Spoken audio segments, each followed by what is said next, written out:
Yeah, and that's why I like you're definitely the reason why I see even the government is throwing stuff out for the black community and all that stuff. With grants, that's a whole other story. Every time I applied for a grant, I never got it, so I just gave up my grants. But I want to get back into it. That's what I'm saying. Like, I want you to talk about that now, because now you have an in, with the government, and of course people have certain things, and like you said, the infrastructure, want to build it, and I now that you're showing the real vision, I can see why like what you're really doing on a large scale, right? So like with that now, how are we going to trickle that in? Like you said, how is the government going to help us make this happen? Well, the biggest thing is that we were fortunate. Dream Legacy got awarded the knowledge research, and I don't think our community, I think our community understands the value, but not everyone really understands the value. But we know that data is power. And it's hard for banks, universities, institutions to do anything without the data that's provided to, let's do this because of this. Instagram, Netflix, all these different technologies have data, and based on that, they could do things, they could present things that is to your benefit because of what you like and what you don't like. And then they'll try and sell you something or present something to you that they feel is for you. It's hard for the banks and the government and businesses, corporations, to present things to the black community without understanding the data. Dream Legacy, in partnership with Carleton University, has now been funded to provide research on black entrepreneurship over the next 4 years.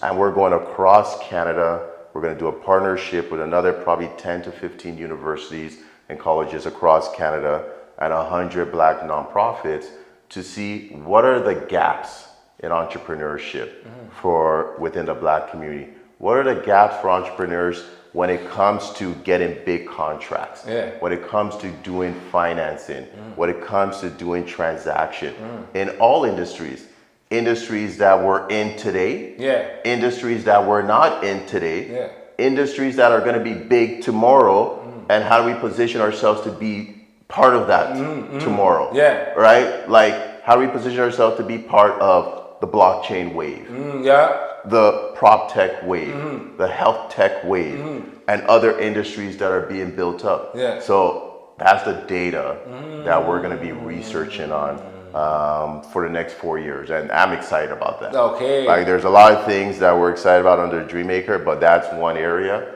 truly excited, because then that's going to have a massive ripple effect for the entrepreneur that's watching what you're doing. Right? That's coming up in the next 5 years. They're going to have a different path.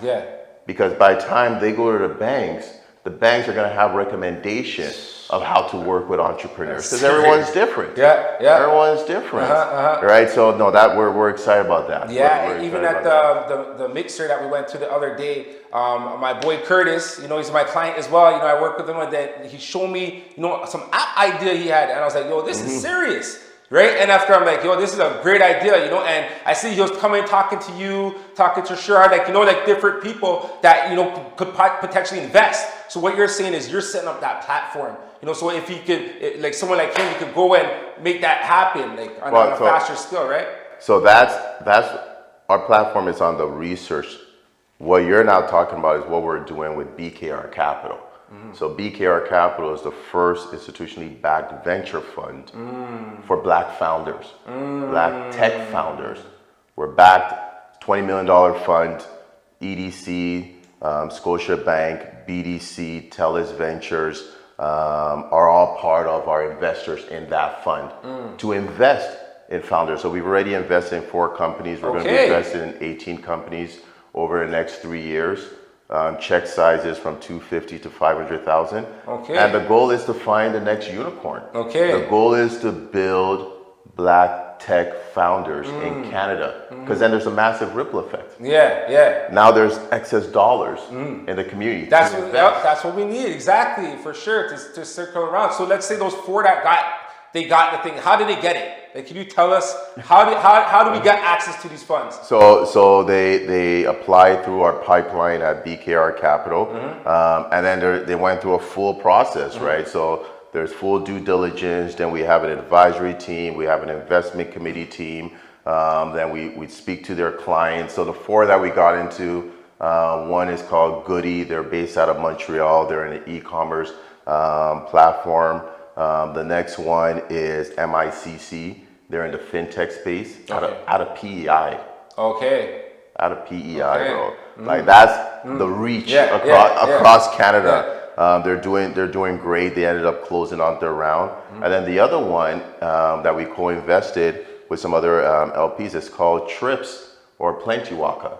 Okay. They're actually based in West Africa. Oh, wow. And they're digitizing the bus system. Okay. In West Africa. Okay. And they're setting up an office here as well too. Oh, wow. So within our fund, we have a percentage that we could invest outside Canada, but the goal, 90+% is Canadian founders. Yeah. But so, with the due diligence though, like what are some of the things, like, you know, what are some of the things in that due diligence process that like make these people qualify? So the ability to scale your technology, okay. The ability to gain traction, right?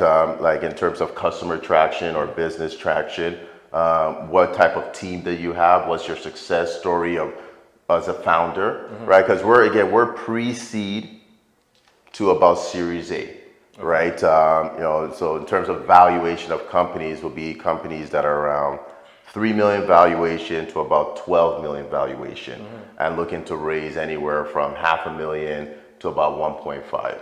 So you know, we're familiar with like the Dragon's Den, exactly, Shark Tank, right?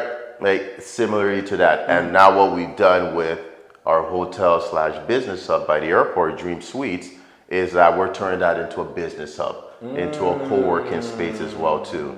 And we're going from 12 to 24,000 square feet. So we're going to build an athletic center as well too. So we're going to build it as a space for entrepreneurs to come in, interact, learn about business ideas, learn how to collaborate, learn about deals that you're doing.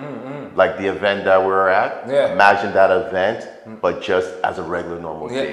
So that's, again, going back to environment. But you need infrastructure to create an environment you want. Right? So we have the infrastructure, now we're creating different environments.